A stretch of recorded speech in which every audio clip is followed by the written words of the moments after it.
name is Dr. Tom Polson. I'm an emeritus professor of ecology. I started coming to Florida 70 years ago.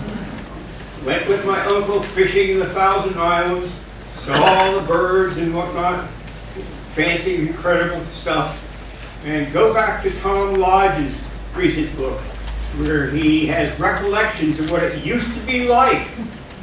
We'd like it to get back to that area, but only if we can do what everybody has been saying, exercise the right to buy this land. I'd like to give it a little slightly different slant to this. Recall what Art Marshall said some years ago. You may remember that Art Marshall's Marshall Plan was the predecessor for Comprehensive Everglades Restoration Plan. And his lament was, in regard to the Everglades, its body has been sliced, diced, and bled dry. No wonder its feet have quit dancing. To help its feet get dancing, Art said, restore the flow. The other thing I would like to say is that my mantra is, we will conserve only what we love, we will love only what we understand, we will only understand what we are taught. And my corollary is you will only understand what you teach to other people.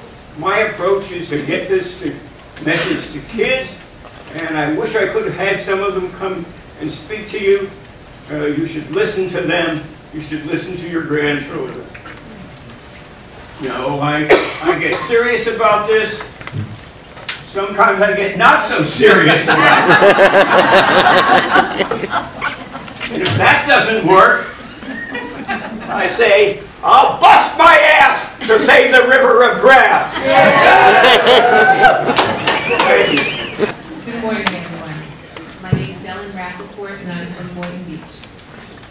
I'm here today because I'm really, really concerned and upset. To me, it seems like such a simple issue. Just think about all of the tourists and everyone who comes to Florida. Thank you very much for being here and allowing me to speak.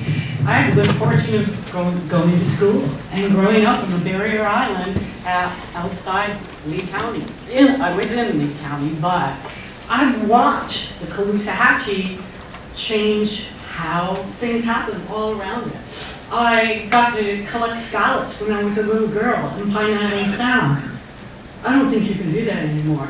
And I understand that Tarpon Bay and Sanibel has been devastated by the effects of releases from Lake Okeechobee. Now that took place decades ago. I'm learning all about the East Coast now that I'm over here today, to be here to speak or to hear about why we haven't taken the money that my other taxpayers have agreed is appropriate and bought land to help us cope with restoring the Everglades. When I heard you were going to do that, I went, wow, finally that river of grass.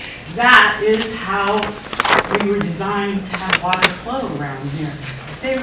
They're even fixing the Kissimmee River, I'm told, from what the engineers did before to make it look better or be better or do something better. But can we now go back to using taxpayer money to bring a solution? And the other thing is that we have a limit, May 1st. I think our legislators get to go back to doing other things rather than paying attention. We have deadlines. October is another deadline about action on this. Please take your initiative, do something to give us what we need. More land. It is a solution. I don't know all the route, but land is needed for that water.